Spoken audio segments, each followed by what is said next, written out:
And welcome back to day 9. Quote of the day to kick it off right before I forget about it. All right, quote of the day: you can do anything, but not everything.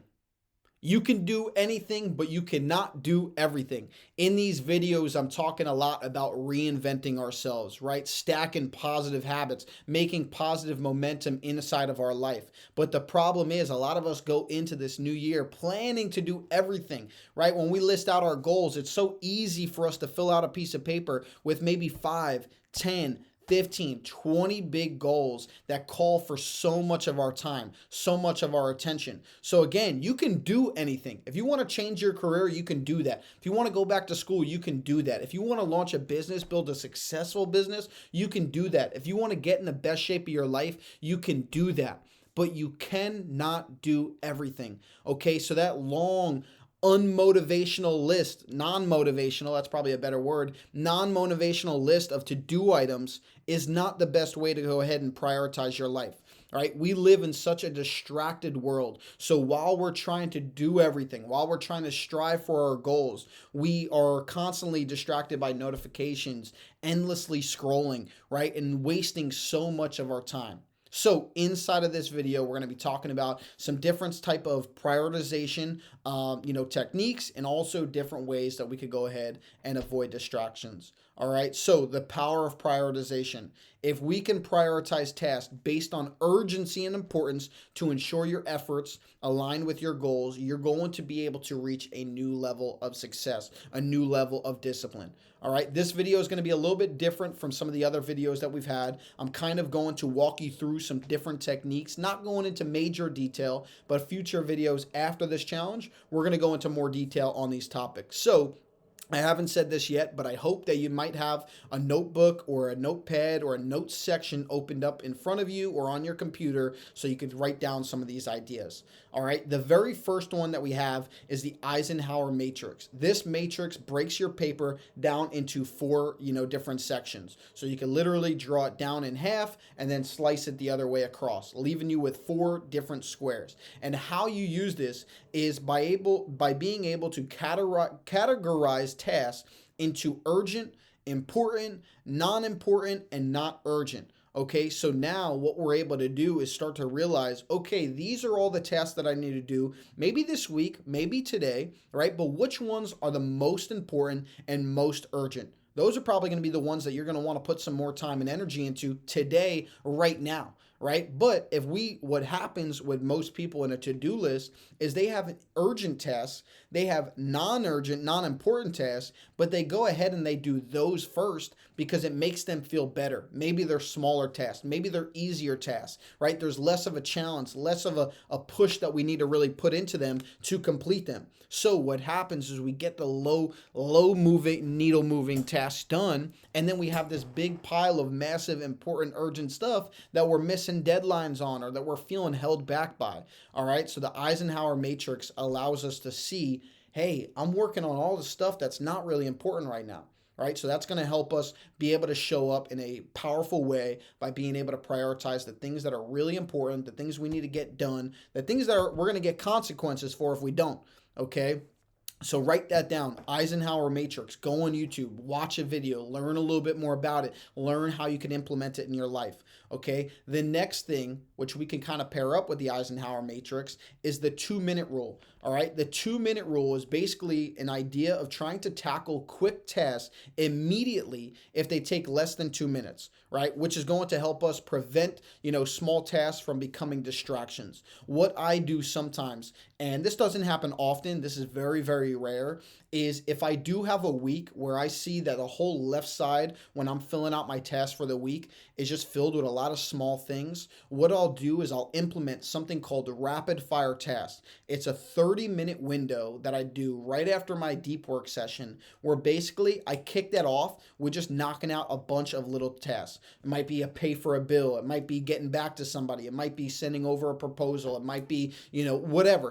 Those tasks that only take 2 to 3 minutes, I bang them out, right? 30 minutes, so I could technically get 10 to 15 done, right? If they really take 2 minutes. And now think of all the momentum. Think of how good I'm going to be feeling after that 30 minutes when I just saw 10 to 15 things, boom, boom, boom, boom, boom, get checked off. because now that they're checked off, I can get back into focusing on the things that matter the most instead of letting a 2 minute task take friggin' 20 minutes, take 2 hours because I'm scrolling on my phone.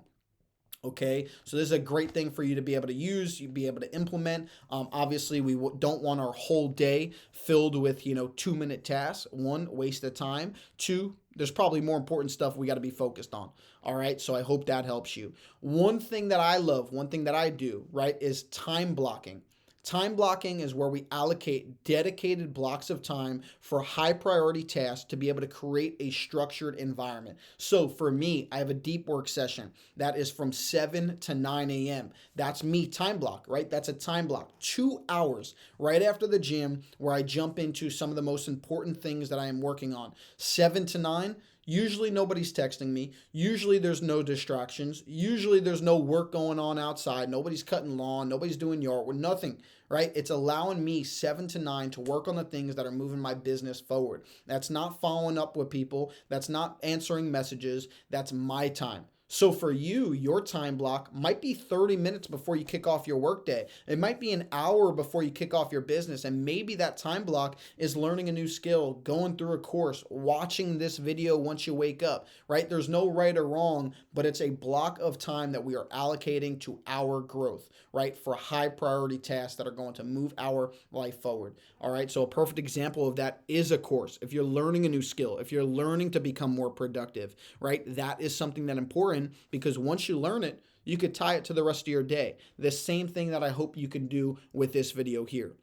Now, one of the most overlooked things, right? It's so easy for us to stack on different habits, different goals, but we need to be able to have control of our distractions. All right. That's one thing. Before you go to be more productive, make sure you have that on lock, right? Turn off all non-essential notifications, close out all of the unnecessary tabs, right? You might think you're a master multitasker, but you are not. Okay, you need to be able to have the power to prioritize one thing at a time, even if it's only for 15 minutes, 25 minutes, 30 minutes, because the problem is most people can't focus for 15 minutes, can't focus for 25 minutes without checking their phone, without checking an email. So close all the unnecessary tabs when you're working on a project, all right, and be able to cultivate a focused workspace to be able to minimize all of those interruptions.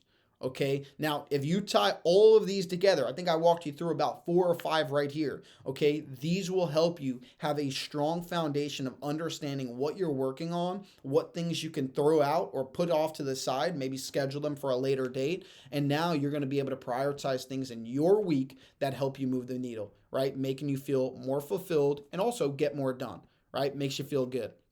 Okay, now the reflection question of the day.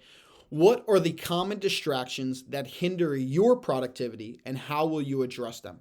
All right, I want you to go ahead and think of those things. What pops up, right? An awesome exercise that you can do right now is go into your phone, click on your settings, go down to screen time, click there and ask for more info. When you scroll to the bottom, you're going to see 2 options. You're going to see one that shows your total screen time. Right below that, it's going to show the amount of time you spend on some of the most common apps that you use, right? So if Instagram is showing 3.5 hours, 2.5 hours, that is a lot of time. Most people spend a third of their day on their phone. Not being productive, but being distracted. A third of their day staring and scrolling. The problem with scrolling, you don't even remember the last thing you scrolled to. You don't even remember the last thing you saw when you get to that next thing. It's a scary thing, and it's got control over us. So we're trying to get that control back. All right, what are the common distractions that pop up for you? The second thing that you'll see underneath that screen time is you'll see the amount of times you open up your phone. All right, let's cut that number down and watch how much your focus, how much your progress goes up. All right, the phone, best tool we have. Amazing for my business. Can reach out to the entire world if I want to, but it holds us back every single day. Remove it, leave it in the other room, set do not disturb on, whatever you have to do. Okay, reflect on what things are holding you back. What's popping up for you that's getting you off? Maybe a distraction is, Netflix at night. Maybe you want to be learning, whatever it might be. Get those people out of your life if they're distracting you. Get those tools out of your life if they're distracting you. Get the streaming services out of your life if they're distracting you. Let's become focused. Let's become focused. Let's become productive. Let's crush our goals.